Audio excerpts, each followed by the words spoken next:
again, I don't know how much to buy into this. I'm just a lowly baron here. I'm not a professional, but I did read a lot about it. And my understanding is it affects the way that they feel physically and the way that they, if you're malnourished because you're not absorbing nutrients, you're probably not going to develop, your brain's not going to develop either, right?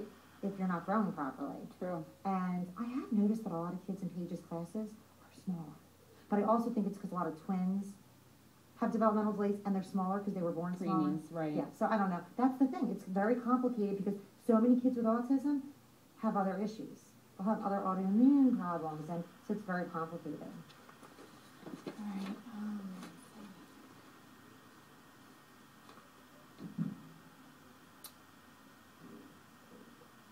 How does gluten and casein affect? Is it just something that affects people that are, what's the word? Oh, celiac. Yeah. No, and that's funny because now enter my experience, which can help you with this, is that I just had a celiac panel that said I was positive for celiac. That's the blood work. Then I had genetic testing. It said I had the genetic markers. So my chances went from 1 in hundreds to 1 in 10. So the doctor's like, told ya, like gastro doctor said, I told you nailed it. You have all the symptoms. You have both those tests. Now I'm going to do the endoscopy. Because again, it's like I'm not going to knock you out and put a camera down your throat unless I know there's a good chance you have it. But you passed those 3 tests. My test came back negative. All the biopsies came back negative. But he told me, which I was like, oh, there's a wishy-washy gray area with celiac disease where you may not have the disease, but you have an intolerance. It's sort of like people that are like lactose intolerant. They might have flare-ups of it. They could drink milk, and the one day they really can't, and they can't have too much of it. I might be one of those. That's why I'm doing the diet for 6 months. So the way this would affect with the kids, like, does Paige have that too? So maybe that's why things can come and go with her. I don't know, but it's my understanding that they're doing more research on people not having celiac disease, but being gluten intolerant, and they think there's a difference. Because my villi, my intestines, are not flattened. I'm absorbing nutrients, so I don't have all the damage. That's what celiac disease is. It's when your intestinal villi are damaged and flat. So you absorb no nutrients. You're basically malnourished. And I was like, I don't know. It's such crap. I swear I hate it. All right. Okay. What things were you required to do in order to ensure that you were fully eliminating gluten and casein from your diet or your child's diet? For Paige and for me now, I used separate utensils, separate servers, separate pots and pans, separate colanders, like everything. Separate toaster, because bread is a huge one. And then, of course, food elimination. But you also have to watch things you'd never think about, like vitamins. And contamination is the biggest thing that's going to get me, because you don't think about it. You touch your hands to your face, that's contamination. Or you go to a restaurant who says, oh, we have a gluten-free food. I ordered gluten-free food, but the cook uses a spatula, he just flips somebody's grilled cheese bread. Or the part of the grill that he says he cleaned, but is his idea clean? All trace amounts. And the other thing is like machines that process the food. That actually takes me to another question. Is there restaurants that offer? Yeah, it's amazing. This is huge. When Paige did this in 2006, now it's 2011, it is a million times easier. I can't believe with those years, it has all the big chains. Bertucci's, P.F. Chang's. Where did we just go? On the Border. I've only been doing this for a month. But even places that don't, they have gluten-free menus. You can print them online before you go. And when you go and tell the waitress, they don't look at you like you have 8 heads. They say, okay, we'll use a separate part of the grill. And we use that. They really know what they're doing. So they really take all that stuff into account. But then I went to the White House, a little diner, hole in the wall. And I said to the woman, I'll just have some fruit. I have celiac. She's like, oh, one of our cooks has celiac.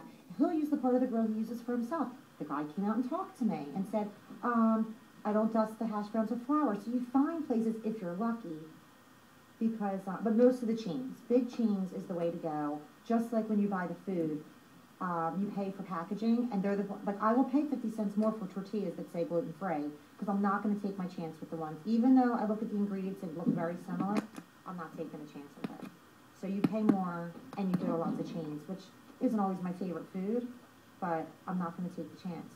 But yeah, better to be safe. But it's easier than ever, and yeah, lots of big chains is the way to go. Now that's the same, like, do you feel that the same way about grocery stores, or are there special stores that you have to shop in? Yeah, but that's getting better. Definitely Whole Foods, and But now the supermarkets, like ShopRite has a whole section in the back. They have a gluten-free aisle.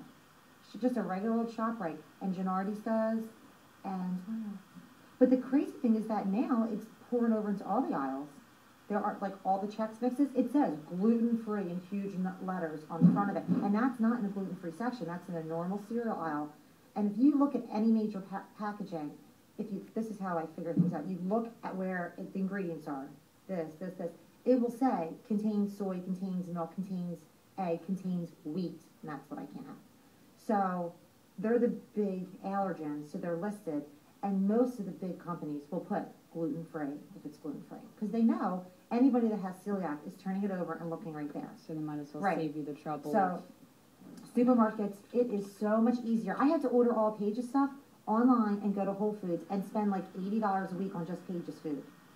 And that didn't include her baby food. That was just like her snacks and her milk. She couldn't have regular milk. I had to give her like rice milk. Mm-hmm. Something like that. Yeah, which she threw up. Of course.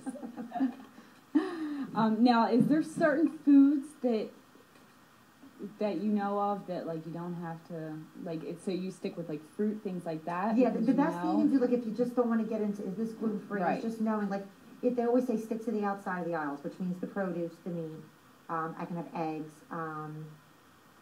and cheese and all that stuff. So fruits, vegetables, yeah, that's your best bet. But there are plenty of pastas and gluten-free packaged foods that they make that you know, like cookies and all that stuff that you make. But your best bet, yogurts, almost all yogurts, but I like these Greek yogurts, you put nuts in. So it can be a healthy diet. Yeah, it doesn't sound too bad. It seems like all the fresh food that you stick with. You can junk up any diet. You could just eat all the cookies. I mean, they have cookies, so, you know. And like Wegmans ice cream, and most of those are gluten-free. Wegmans is great. All their store brand tells you if it's gluten-free or not. Wegmans is probably the best supermarket to go to. The most comprehensive, because their store brand, which is cheaper, lists if it has wheat in it or not. They have a G for gluten-free on their food. So all their products, all their allergens, not just gluten. I just care about that one. Right, that's the only one you're looking at. But I see they have egg, you know. So Wegmans is probably the best.